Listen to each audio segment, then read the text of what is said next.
City cable news కు స్వాగతం. గీతా జయంతి సందర్భంగా వైస్ మెన్ క్లబ్ ఆధ్వర్యంలో ఉచిత హోమియో మందులు పంపిణీ చేశారు.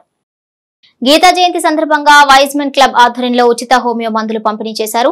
సర్కార్ తోటలోని వాసవి వృద్ధాశ్రమంలో గీతా జయంతి పురస్కరించుకుని భగవద్గీతకు పూజలు చేశారు. ఈ కార్యక్రమంలో డాక్టర్ ఉడత్తు శ్రీనివాసరావు మాట్లాడుతూ నేటి సమాజానికి భగవద్గీత బోధనలు అవసరమన్నారు. భగవద్గీత మానవ జీవితానికి దిక్సూచి లాంటిదన్నారు. ఈ సందర్భంగా డాక్టర్లు నేతి ప్రభాకర్ దివ్యలు సీజనల్ వ్యాధులు విష జ్వరాలు సోకకుండా హోమియో మందులు పంపిణీ చేశారు. వృద్ధాశ్రమం మరియు వైస్ మెన్ క్లబ్ సభ్యులు doctor Udattu Srinivasarao Y's men club అధ్యక్షుడు సయ్యద్ పీర్లను ఘనంగా సత్కరించారు. ఈ కార్యక్రమంలో డాక్టర్ ఎన్ నాగేశ్వరరావు, బాజీ, అలీం బాషా, ధనలక్ష్మి, చంద్రకుమారి, శరాలి, గణేష్, వీర రాఘవయ్య తదితరులు పాల్గొన్నారు. అందరికీ నమస్కారము. అందరికీ గీతా జయంతి శుభాకాంక్షలు. వృద్ధులను ఆదరించండి, వారి ఆశీస్సులు పొందండి. కుటుంబ సభ్యుల ఆదరణ వారికి కొండంత అండ అన్న సంగతి విస్మరించరాదు. మానవ సేవయే మాధవ సేవ. ఈ యుగంలోనూ సర్వేశ్వరుడు నేను ఉన్నాను అని మానవులను జాగృతి చేస్తూనే ఉన్నాడు, హెచ్చరిస్తూనే ఉన్నాడు. దైవమే మానవ రూపంలో మానవ కోటికి తెలియజేసిన పవిత్ర గ్రంథం భగవద్గీత. యశోదా తనయుడు శ్రీకృష్ణ పరమాత్ముడు కలత చెందిన అర్జునుడికి గీతోపదేశం చేశాడు. కురుక్షేత్ర మహాయుద్ధ సమయంలో తన కర్తవ్యాన్ని బోధించాడు. స్వయంగా శ్రీకృష్ణ పరమాత్ముడు గీత చదివే చోట, గీత వినే చోట అదృశ్యంగా నేను ఉంటాను అని అర్జునుడికి అభయం ఇచ్చాడు. భగవద్గీత కుల మతాలకు అతీతంగా మానవులను మార్గం చూపే పవిత్ర గ్రంథం. ప్రతి ఒక్కరూ నిర్మలమైన మనస్సుతో చదివి అర్థం చేసుకొని నిత్య జీవితాన్ని ఆనందమయం చేసుకోవాలి. నేటి విషపోకడల సమాజంలో భగవద్గీత మానవులకు మార్గం చూపుతుంది. ప్రతి ఒక్కరు భగవద్గీత చదివి అర్థం తెలుసుకుని ఫాలో అవ్వవలసిన అవసరము ఎంతైనా ఉంది. ఈ భగవద్గీత ఉపదేశం జరిగి ప్రమారమిగా 3500 సంవత్సరాల నాడు జరిగింది. మనం ఏదో ఊరికే ఏదో గ్రంథం కింద, మత గ్రంథం కింద తీయటం కాదు. ప్రపంచంలో ఉన్నటువంటి మానవాళికి అందరికీ కూడా పాటించవలసినటువంటి ధర్మ సూక్ష్మాలు ఆయన చెప్పింది ఒక్కటే, ఒక చిన్న శ్లోకం. కర్మణ్యేవాధికారస్తే మా ఫలేషు కదాచన. అంటే ఈ కర్మ చేస్తే నాకు పుణ్యం వస్తుంది, పాపం వస్తుంది, అది ఇది అని ఆలోచిస్తూ కర్మ చేయుటందే నీకు అధికారము కలదు, కానీ కర్మ ఫలమునకు కారణము కానేరు అని బోధించాడు. అంటే ధర్మాధర్మ విచక్షణ చేసుకుంటూ మన ధర్మాన్ని మనం నిర్వర్తించమని ఆయన. మచిలీపట్నం మండలం కొత్తపూడిలో 3708 రేషన్ బియ్యం బస్తాలు గల్లంతైనట్లు పౌర సరఫరాల శాఖ అసిస్టెంట్ మేనేజర్ కోతిరెడ్డి తెలిపారు. మచిలీపట్నం మండలం కొత్తపూడిలో 3708 రేషన్ బియ్యం బస్తాలు గల్లంతైనట్లు పౌర సరఫరాల శాఖ అసిస్టెంట్ మేనేజర్ కోటిరెడ్డి తెలిపారు. ఈ మేరకు మచిలీపట్నం రూరల్ పోలీస్ స్టేషన్ లో ఫిర్యాదు చేసినట్లుగా ఆయన తెలిపారు. కొత్తపూడిలోని ఒక గోడౌన్ లో భద్రపరిచిన 3708 రేషన్ బియ్యం బస్తాలు గల్లంతవటంపై పోలీసులకు ఫిర్యాదు చేశామన్నారు. పేర్ని, జయసుధ, మానస, తేజ పేర్లపై ఈ గోడౌన్ ఉండటంతో వీరిపై మచిలీపట్నం రూరల్ పోలీస్ స్టేషన్ లో ఫిర్యాదు చేసినట్లుగా ఆయన వివరించారు. ఇక పేర్ని, జయసుధ పేరిట మచిలీపట్నం మండలం పొట్లపాలెంలో గోడౌన్ ను సివిల్ సప్లైస్ కు బఫర్ గోడౌన్ గా అద్దెకు తీసుకున్నట్లు ఆయన తెలిపారు. గత వారం రోజుల క్రితం వార్షిక తనిఖీలో భాగంగా గోడౌన్ ను సివిల్ సప్లైస్ అధికారులు తనిఖీ చేయగా స్టాక్ లో తీవ్ర వ్యత్యాసాన్ని అధికారులు గుర్తించారన్నారు. ఈ సందర్భంగా 185 టన్నుల పీడీఎఫ్ బియ్యం మాయమైనట్లు గుర్తించామని కోటిరెడ్డి తెలిపారు. పేర్ని, జయసుధతో పాటు గోడౌన్ మేనేజర్ మానస, తేజపై కూడా ఫిర్యాదు చేశామని ఆయన పేర్కొన్నారు. బేస్ చేసుకొని ఆ గోడౌన్ ఇన్స్పెక్షన్ చేయడం జరిగింది. దానిలో ఇన్స్పెక్షన్ చేయడంలో భాగంగా 3708 బ్యాగ్స్ షార్టేజ్ ఉండడం జరిగింది. దానికి సంబంధించి హెడ్ ఆఫీస్కి నివేదిక పంపితే వాళ్ళు డీటెయిల్డ్ ఎంక్వైరీ చేయండి అని చెప్పి రాశారు. అట్ ది సేమ్ టైం ఒక కంప్లైంట్ కూడా పోలీస్ స్టేషన్లో ఫైల్ చేయండి అని చెప్పి చెప్పడం జరిగింది. దానిలో భాగంగా ఈ ఫైల్ చేయడం జరిగింది. ఆ గోడౌను జేఎస్ వేర్ హౌస్ అని ఒక గోడౌన్.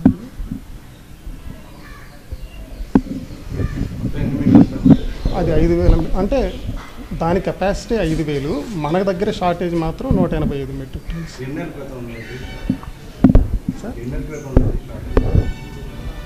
ఎన్ని నెలల క్రితం అంటే మనం ఐడెంటిఫై చేసింది మాత్రం ఒక వారం క్రితం. అది అంటే అగ్రిమెంట్ అది చూడాలి సార్. ఓన్లీ రైసే సార్, ఇంకేం ఓన్లీ రైసే. ఆ గోడౌన్లో మేము పెట్టేది రైసే. ఆ రైస్లోనే షార్టేజ్ రావడం జరిగింది. చలరాస్తా సెంటర్లోని వేణుగోపాల స్వామి ఆలయ అభివృద్ధి పనులకు దేవాదాయ శాఖ అధికారులు శంకుస్థాపన చేశారు. చలరాస్తా సెంటర్లోని వేణుగోపాల స్వామి ఆలయ అభివృద్ధి పనులకు దేవాదాయ శాఖ అధికారులు శంకుస్థాపన చేశారు. రుక్మిణి సత్యభామ సమేత శ్రీ వేణుగోపాల స్వామి ఆలయ రాజగోపురం మరియు యాగశాల నిర్మాణ పనులకు దేవాదాయ శాఖ అధికారి తిక్కిశెట్టి మోహన్ రావు శంకుస్థాపన చేశారు. ఈ కార్యక్రమంలో టీడీపీ రూరల్ అధ్యక్షుడు కుంచె నాని, ఆలయ పాలకవర్గ సభ్యులు పాల్గొన్నారు. మన మచిలీపట్నం టౌన్లో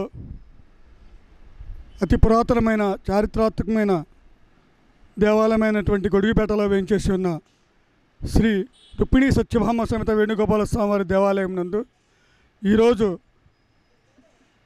గౌరవ మంత్రివర్యులు అయిన శ్రీ కొల్లు రవీంద్ర గారి దేవాలయంకు నిర్మాణంలో శాంక్షన్ చేయించిన దాఖలా శ్రీ స్వామివారికి నూతన రాజగోపురము మరియు స్వామివారి కళ్యాణ మండపము, యాగశాల, కళావేదిక, ప్రదక్షిణ చట్ట ఇవన్నీ కూడా నూతన నిర్మాణంలో చేయుటకు గాను ఈరోజు శంకుస్థాపన కార్యక్రమంలో జరిగినవి. ఈ కార్యక్రమాలన్నీ కూడా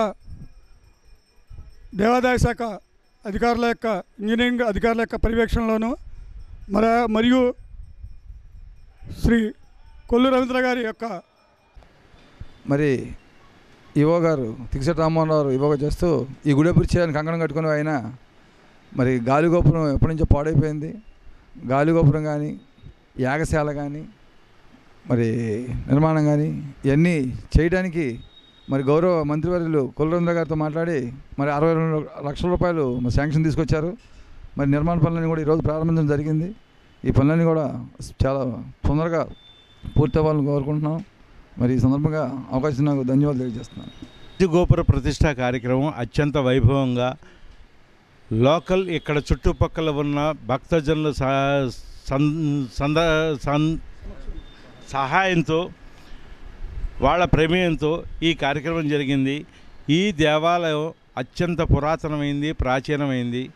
ఈ దేవాలయానికి సుమారుగా గత 2 సంవత్సరాల నుండి అడుగేసుకుంటూ నిదానంగా లోపల గ్రానైట్ రాళ్ళు వేయించే కార్యక్రమం ఇలా ఒకటొకటిగా చేసుకుంటూ వస్తే ఈ ఆలయ ప్రగతిని చూసి ప్రస్తుత మంత్రివర్యులు కొల్లు రవీంద్ర గారి ప్రోద్బలంతో, CGF శాంక్షన్తో, దేవాదాయ ధర్మాదాయ శాఖ వారి ఆధ్వర్యంలో ఈ రోజున 62 లక్షల రూపాయల శాంక్షన్ అయ్యి ఈ దేవాలయంలో రైతుల పక్షపాతి అంటూ ఊదరగొట్టిన కూటమి ప్రభుత్వం రైతు సమస్యను గాలికి వదిలేసిందని అవనిగడ్డ మాజీ ఎమ్మెల్యే సింహాద్రి రమేష్ బాబు విమర్శించారు.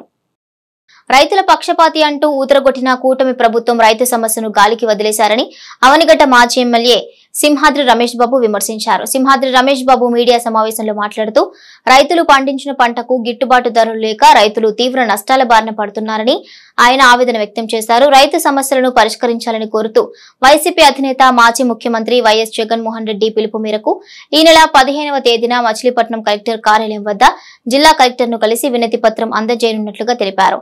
రైతు సమస్యలను వెంటనే పరిష్కరించాలని మాజీ ఎమ్మెల్యే సింహాద్రి రమేష్ బాబు వైసీపీ నాయకులతో పోస్టులను ఆవిష్కరించారు. పార్టీలకు అతీతంగా రైతులు, వివిధ రాజకీయ పార్టీ నాయకులు కార్యక్రమంలో పాల్గొని కార్యక్రమాన్ని విజయవంతం చేయాలని రమేష్ బాబు కోరారు. ఈ కార్యక్రమంలో జెడ్పీటీసీ చింతలపూడి లక్ష్మీనారాయణ, రేపల శ్రీనివాసరావు, గాజుల జయగోపాల్, షేక్ నజీర్ బాషా, చింతలపూడి బాలు తదితరులు పాల్గొన్నారు. ఏ ఇబ్బంది లేకుండా జాగ్రత్తగా మిల్లర్స్ వెనకాల మిల్లుల చుట్టూ తిరుగుతూ గవర్నమెంట్ ఎంత తేమ శాతం ఉన్నా అవి తీసుకుంటాం, తేమ శాతం బట్టి కొద్దిగా కట్ చేయటం, ఎక్కడైతే ఆర్బీకేలు ఉన్నాయో ఆర్బీకేల దగ్గర తీసుకున్న తేమ శాతాన్ని పరిగణలో తీసుకోవాలి. మళ్ళా మిల్లర్ దగ్గరికి రైతులు వెళ్ళొద్దని చెప్తాం. కొందరు మిల్లర్స్ ఏం చేసేవాళ్ళు అంటే ఆ రైతులను రమ్మను లేదా దించుకోమని చెప్పి ఒత్తిడి పెట్టేవాడు. ఈ వెళ్ళిన వెహికల్, ట్రాక్టరు వాళ్ళు కూడా పెట్టేవాడు. మాకు ఇప్పటికి వెళ్ళేది అయితే కొందరు మిల్లర్స్ దగ్గరికి వెళ్తే కట్ చేసేవాళ్ళు. అట్లా లేకుండా మా సాయశక్తిలో ప్రయత్నం చేసాం. దాంతోపాటు పండగ వరకు, సంక్రాంతి పండగ వరకు లోడ్ చేసిన వడ్డీకి 2వ రోజున 3వ రోజున డబ్బులు పడతాయి. సంక్రాంతి పండగ తర్వాత కొంచెం లేట్ అయింది. ఇప్పుడు కూడా డబ్బుల వరకు సక్రమంగానే పడుతున్నాయి, ఇబ్బంది లేదు. కాకపోతే ఏంటంటే చెప్పిన దానికి చేసే పనికి సంబంధం లేదు. పోయినసారి కమిషనర్ మధ్యవర్తం లేదు. ఇవాళ 1420, 1460 రూపాయలకే కమిషన్ వారికి కొని ఏళ్ల పేరే అక్కడ తోలు 70 అంటే 1725 రూపాయలు 1700 రూపాయలు కొనాల్సిన రేటు, గిట్టుబాటు కొనాల్సిన రేటు అవి తగ్గించి లాస్ట్కి రైతు అమ్ముకుంటున్నారు. రైతుకి ఏమనిపిస్తుంది అంటే భయం అనిపిస్తుంది, మొక్క మనిషి పోతాయేమో, ఇంకా అవసరం పడితే ఇబ్బంది పడతారేమో అని చెప్పి ఏం తుమ్ము అనుకోకుండా ఏం మాట్లాడలేకపోకుండా కమిషన్ దానికి వస్తున్నారు. దీన్ని ప్రభుత్వం ఏంటంటే తిరుగుతున్నారు. మొన్న మన అవనగడ్డ నియోజకవర్గం మంత్రి గారు వచ్చారు. మంత్రి గారు కూడా ఏం చెప్పారు, సాయంత్రానికి రోడ్డు చేస్తామని చెప్పారు. మీ ఇటు బస్సులోను గోదాలేమని సాయంత్రం రోడ్డు చెప్పారు. మరుసటి రోజు సాయంత్రం వరకు కాదు, ఆ తర్వాత రోజు వరకు ఆ దాన్ని పట్టకుండా నేను ఈ వాళ్ళతో మాట్లాడుతున్నాను. ఏదో చివరికి చాకిరేవుపాలెంలోని జగన్నాథస్వామి ఆలయంలో గీతా జయంతి ఘనంగా నిర్వహించారు.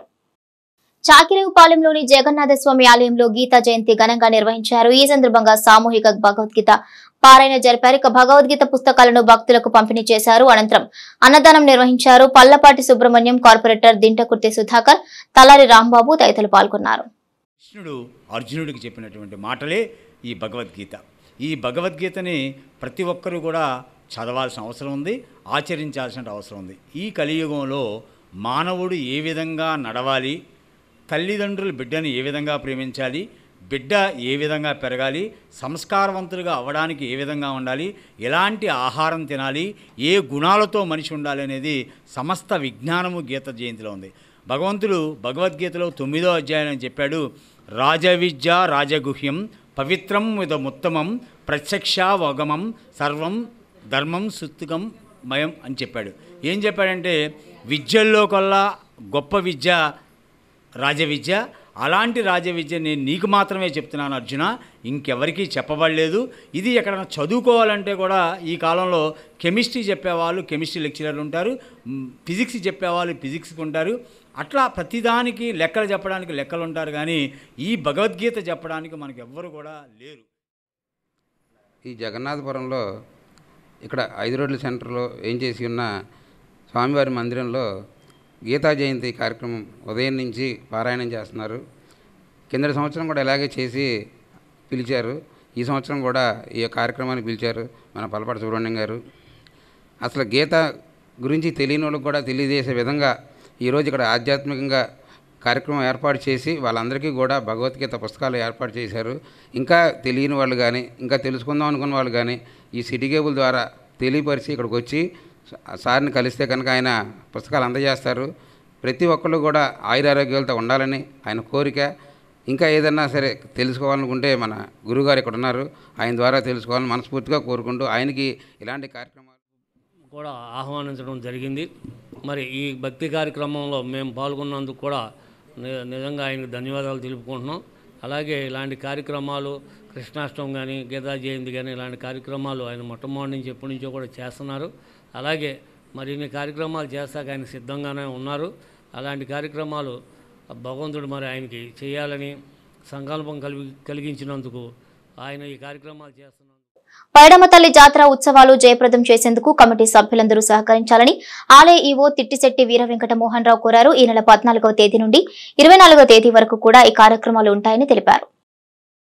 ఈ నెల 14వ తేదీ నుండి 24వ తేదీ వరకు 11 రోజుల పాటు జరిగే పెడన గ్రామదేవత పైడమ్మ తల్లి ఉత్సవాలకు సంబంధించి ఏర్పాట్లపై కమిటీ సభ్యులతో పైడమ్మ ఆలయ ప్రాంగణంలో ఆలయ ఈవో తిక్కశెట్టి వీర వెంకట మోహన్ రావు సమావేశాన్ని ఏర్పాటు చేశారు. ఈ సందర్భంగా ఆయన మాట్లాడుతూ వివిధ శాఖల అధికారుల సహకారం తీసుకుని ఉత్సవాలకు వచ్చే భక్తులకు ఎలాంటి అసౌకర్యం కలగకుండా అన్ని చర్యలు తీసుకుంటూ ఉత్సవాలను జయప్రదం చేస్తామన్నారు. ఉత్సవాలకు సంబంధించి ప్రత్యేక అలంకరణ కోసం మచిలీపట్నం వెళ్లిన అమ్మవారు అలంకరణ పూర్తి చేసుకుని 14వ తేదీ శనివారం ఉదయం 11 గంటలకు ఊరేగింపుతో బయలుదేరి పెడన చేరుకుని పురవీధులు తిరుగుతూ 15వ తేదీ అమ్మవారు ఆలయ ప్రవేశం చేస్తారని ఆయన తెలిపారు. అలాగే 23వ తేదీ సోమవారం అమ్మవారి ఆలయం వెనుక గల చెరువులో అమ్మవారి తెప్పోత్సవం, 24వ తేదీ రాత్రి అమ్మవారి గ్రామ ఊరేగింపు పెడన పురవీధుల్లో అత్యంత వైభవంగా జరుగుతుందని, 25వ తేదీ ఆలయ ప్రాంగణంలో ఉదయం 7 గంటలకు ఉయ్యాల సేవ జరుగుతుందన్నారు. ఉత్సవాలు ముగింపును పురస్కరించుకుని జనవరి 5వ తేదీ ఆదివారం భారీ అన్న సమారాధన జరుగుతుందని, ఈ కార్యక్రమంలో పెద్ద సంఖ్యలో భక్తులు పాల్గొనాలని ఆయన కోరారు. 14వ తారీఖు 11 గంటలకి మచిలీపట్నంలో అమ్మవారు బయలుదేరి 15వ తారీఖు ఉదయం అమ్మవారు ఆలయ ప్రవేశం జరుగుతుంది. అదేవిధంగా ఈ 11 రోజుల పాటు జరిగే ఉత్సవాలకి మేము నూతనంగా ఎన్నికైన ఉత్సవ కమిటీ సభ్యులు ఉన్నాము. మేము గత సంవత్సరం జరిగిన పొరపాట్లు అవన్నీ ఏమీ లేకుండా ఈ సంవత్సరం చాలా మంచిగా ఏర్పాట్లు అవన్నీ చేయాలని మా సభ్యుల సమావేశం ఏర్పాటు చేయడం జరిగింది. అదేవిధంగా ఆలయ ఈఓ గారు, ఆలయ ట్రస్టీ వారు కూడా మాకు సహకరించి ఈ పైడమ సంబరాలు 11 రోజుల ఉత్సవాలు అత్యంత వైభవంగా జరిగే విధంగా ప్రజలు మరియు భక్తులందరూ సహకరించి ఈ కార్యక్రమాన్ని జయప్రదం చేయాలని కోరుకుంటున్నాం. తీర్థప్రసాదాలు తీసుకునేట్టుగా అన్ని ఏర్పాట్లు చక్కగా చేయాలని మేమంతా కూడా నిర్ణయించుకున్నాము.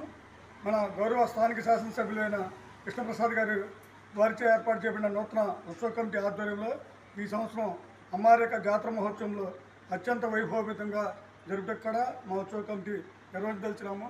ఈ కార్యక్రమంలో భాగంగా అమ్మవారు 14వ తారీఖున మధ్యాహ్నం ప్రణ మచిలీపట్నం టౌన్లోని శ్రీ వేణుగోపాల స్వామి దేవస్థానం నుంచి రంగుల ఉత్సవంతో బయలుదేరి 14 రాత్రికి అమ్మవారి కాపుల వీధిలోకి వచ్చి అక్కడ బావి వద్ద అమ్మవారి పూజలు అందుకుని 15వ తారీఖు ఉదయం అమ్మవారు దేవాలయానికి ప్రవేశం చేస్తారు. అప్పటి నుంచి అమ్మవారి యొక్క జాతరోత్సవంలో అత్యంత వైభవంగా జరుగుతాయి. అదేవిధంగా అమ్మవారికి 9వ రోజు, 10వ రోజు, 11వ రోజు అత్యంత వైభవపేతంగా ఇక్కడ కార్యక్రమాలు నిర్వహిస్తూ తగిన ఏర్పాట్లు చేయడం జరుగుతుంది. 10వ రోజున అమ్మవారి దేవాలయం వెనక గల చెరువునందు తెప్పోత్సవం అత్యంత వైభవం కూడా. సిటీ కేబుల్ న్యూస్ సమాప్తం. నమస్కారం.